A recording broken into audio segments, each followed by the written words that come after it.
Hello, friends. Welcome to another book review podcast by Team Think Reviews.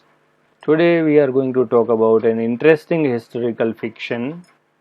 While history is considered an account of the things that happened in the past at respective places, it is tough to find it unbiased. Actually, history in Indian language called itihas. Itihas means itihasa. It is thus happened. Historians are also human beings and they have their own perspective too. That's why it is said, till the lion learns to write history, the hunter will be represented as a hero. You cannot expect court poets to be unbiased, but even the historians, without any such obligations, paint history as they see it. Mostly, the rulers of the so and so time influence these writings. It is, however, tough to keep a sense of the actual incidents hidden. Of course, the brainwashed people will see it differently than the rational and logical ones. Chhatrapati Shivaji Maharaj and Maharana Pratap are considered as the legendary icons of freedom. Even before the rise of British and Dutch foreign rulers in India, that is Bharat. The good thing is, mature people know that referring them just by names does not mean disrespecting them, as the people in the land call Lord Ram, Ram Lalla. Lord Krishna and Lord Ganesh can be loved in various avatars, for example. Recently, we came across a book named Lord of the Royal Umbrella, Shivaji, Part 2, with a tagline Epic Story of Shivaji Maharaj, India's Greatest Warrior King, and Birth of the Maratha Empire by author Gautam Pradhan. From our team, I got a chance to read this book. The book is published by Platinum Press, an imprint of Litstar Publishing. We are thankful to the publisher for the review copy they have provided us. The review, of course, is uninfluenced and unbiased by all means. Upon doing the research, we found that the book is the second installment of a trilogy, where the third book is yet to be published when I was reading this book. The first book in the series is 300 Brave Men. The book is focused on the incidents that happened between 1661 and 1664. As I haven't read the first book in the series, reading Lord of the Royal Umbrella Shivaji Part 2 gave me an opportunity to see it as a standalone book. Let us take a look at the book cover. We strongly believe in the saying that one shouldn't judge a book merely based on its cover. The saying is modified a little, of course, as we also recognize the influence of the cover page in either positive or a negative way in book purchase and or reading decisions for sure. It is natural for us to like something attractive. As you can see, the cover page of this book is quite interesting and attractive. The book ends with the crowning of Shivaji as Chhatrapati, the Lord of the Royal Umbrella. The book title also reflects the same. Thus, seeing Shivaji Maharaj on the golden throne with an umbrella is the most faithful illustration for the cover page. It uses bright colors and is very detailed. The lion and peacock engraved in the sides of the throne conveys a very deep meaning. The book title uses the golden yellow color and looks impressive. Overall, an attractive cover page that remains faithful to the book title. Let us take a bird's eye view of the story. Shivaji has a dream to have complete Swarajya from all foreign rulers. Of course, he don't have the resources that can match against the same of Mughal Emperor Aurangzeb. He thus came up with a guerrilla warfare strategy and started making small dents in the Mughal territories. To stop him from doing so, Aurangzeb sent Shaista Khan, his uncle and a ferocious warrior, to capture Pune, the heart of Maratha land. Capturing Fort Chakan was the first task he needed to do.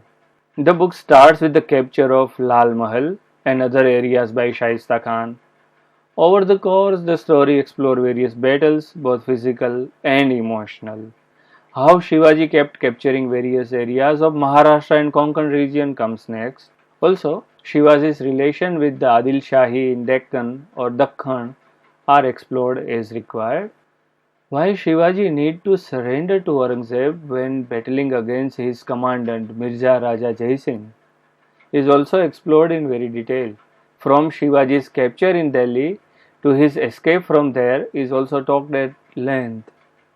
Various other battles like Tanaji's famous recapture of Kondhana, Shivaji's strike at Lal Mahal, Shivaji and his troops looting the Mughal economic center and port, Surat, twice, are some of the key incidents.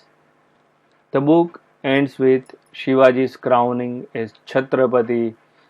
So, Swarajya get recognition as an official kingdom, having its own currency and official language, concludes the book. What I think about this book? The first thing first, the book is a historical fiction. Actually, most of the writing about historical stuff, no matter how well researched, based on the authenticity of the sources, can have some part of fiction in them. And when you retell or reimagine history, you need to fill in the visible gaps in the stuff found during your research work. A writer uses his imagination in doing so by creating fictional characters and incidents based on the possible way the things could have happened based on his or her thought process and imagination and vision. The author himself makes it clear in the beginning of the book. He says, "But my book is not historical biography. I have had unique opportunity to explore and at least try to understand what Shivaji, the person, went through during this very difficult period. Undoubtedly, my portrayal of events and emotions come from my own mind, but they attempt to give the reader a glimpse into what could have been Shivaji's own thoughts." The author has done extensive research. The bibliography at the end and references to various incidents show that he didn't take historical fiction genre lightly and justified historical part also faithfully. Reading the book reminded me of other books on Maratha warriors by Ram Shivashankaran. We have published our audio podcast on these two books as well. I will put the link to the reviews in the description below. The books are The Peshwa, The Lion and the Stallion, and The Peshwa, War of the Deceivers. It is obvious to be biased based on one's inclinations. The author, however, tried to be as neutral as possible. You can see the exploration of the shortcomings during war plannings and even losses faced by the protagonist's army. No doubt one will admire a freedom fighter, that too of the stature of someone like Shivaji Maharaj, and thus wonder about his qualities, as the author says through a character. The Maratha too would have lost scores of their own, yet they refused to stand down and surrender. How could one man ignite such passion and devotion in his people? The answer is obvious. It is about Shivaji. Think of his soldiers and other confidants. If my men can endanger their lives for Swarajya, I cannot be an exception. Besides, this raid is my idea. If I do not have the courage to carry off, I cannot expect my men to do so. The battle-hardened Maratha soldiers shed silent tears. Their hearts went out to their king, who, unlike the tyrannical sultans, wept for his fallen men. And the war tricks, and most importantly, the confidence of the leader in his plan, are also considered by the army. Plot a counter move to his every move. Foil his plans. Do not leave him anything to write to Aurangzeb about. Frustrate and checkmate him. Bahirji nodded gravely. Escape will be difficult. There are 1,000 pairs of eyes watching our every move. And yet we shall escape, Rajesh said with determination. The book contains some fantastic one-liners that contain very deep meaning and even wisdom lessons. It does not deserve forgiveness. No traitor deserves forgiveness. The king is bound to be disturbed when his people are not safe, Soyara. They recognized they were not just in trouble, but in grave danger now. Money has great convincing power, Pant. But the ambitions of men being like restless sea. Nothing is ever achieved without taking a risk. Rajay has entrusted with the most difficult task, waiting. Warriors need to find the moments of light fun and concerns all together. They don't have the luxury of having these moments to enjoy separately with comfort. The author came up with such elaborations quite nicely. For example, our Tanaji does not know how to lose a battle. Is he alright? Here is another such example from the book. The boys looked incredulously at the Subedar. They had been told their job that night was to scale a cliff, but they hadn't been told that it was Dronagiri. The vertical rock face of Dronagiri was daunting for even expert climbers even in broad daylight, and the Subedar wanted them to scale it in pitch darkness. Well, what are you waiting for? Tanaji barked at Saoji. Do you expect me to give you a royal salute and blow singas? Saoji shook his head. Then move it, I don't have all night. Don't forget to notice the reference of the same place as Donagiri and Dronagiri in the conversation. And if you think the book is one-sided and only Shivaji and his army strategy is given importance, the book also explores the thought process of Aurangzeb as well. And this is a conversation when he has just appointed Jai Singh, the Rajput king, by awarding him the title of Mirza Raja as the commandant of the forces against Shivaji's rebels. Remember, though Jai Singh is the general, you are my most trusted man in his camp. Keep an eye on him. There is no doubting his military and diplomatic capabilities, nor his intelligence, but he is a kafir after all, just like the rat Shiva. It has been my experience that these kafirs often bond together. If Shiva manages to corrupt Jai Singh's mind using their faith as a weapon, our entire campaign will fizzle out. You must guard against such treachery. As you command, Jahanpana, Diler Khan will not fail you. Diler bowed and left the chamber. Aurangzeb waited till another man quietly appeared from behind draperies. It was his chief spy, Hussein. Hussein, keep an eye on both Jai Singh and Diler, the emperor said to him. Hussein was surprised. Diler Khan too, Majesty? Anyone can defect to the enemy, Hussein. A ruler has to be 2 steps ahead of his nobles and captains. Plant your men around chief nobles in our camp, but mainly around Jai Singh and Diler. If either plays a mischief or defects, the campaign is over. You may find him cunning and cruel, but you must recognize his vision and administrative skills.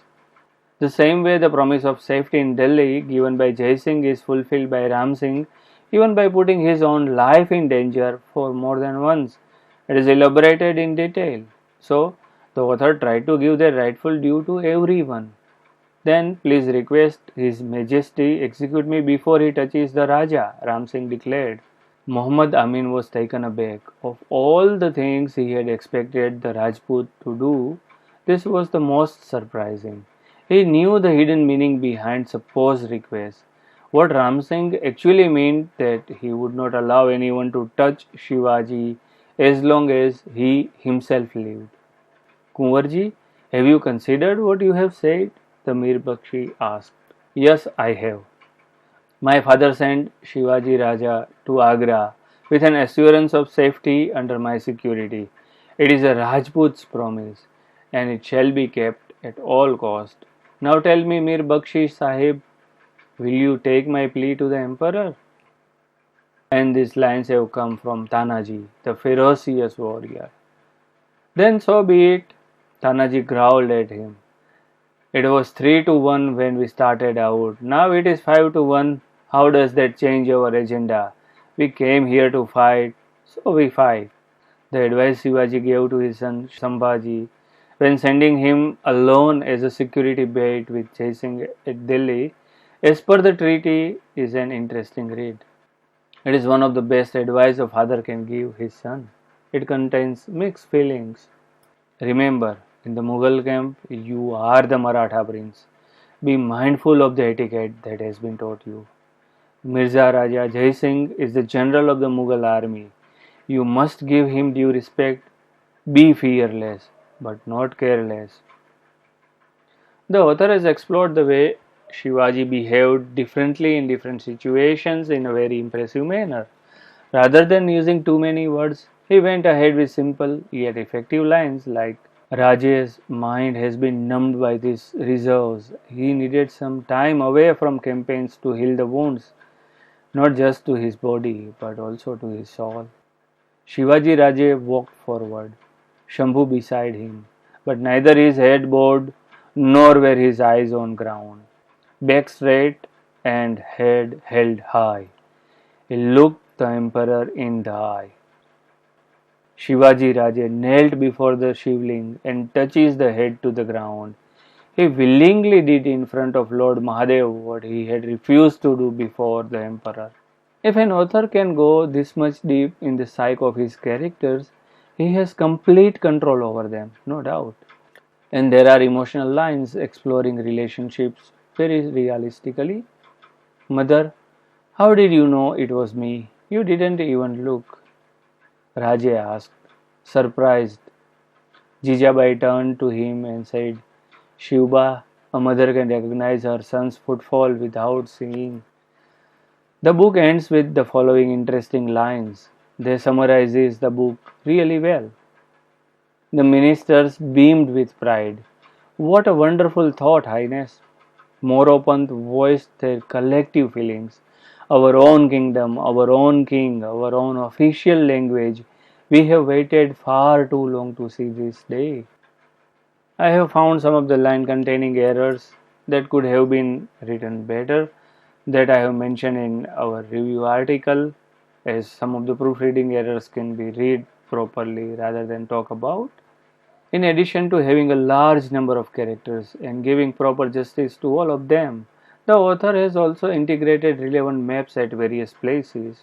They add to the positives of the book. The author also talks about the crowning of Shivaji as Chhatrapati done twice. The glossary and the list of all major characters with brief details about all of them is another positive aspect of the book. So, what is the conclusion? Well, overall, a historical fiction with must read attribute. These lesser known sides of history is to be known to understand that freedom doesn't come by chance. It requires dedication and sacrifices by many. What would be Thinkerview's rating? Well, definitely around at least 8 out of 10. So, what do you think about this book?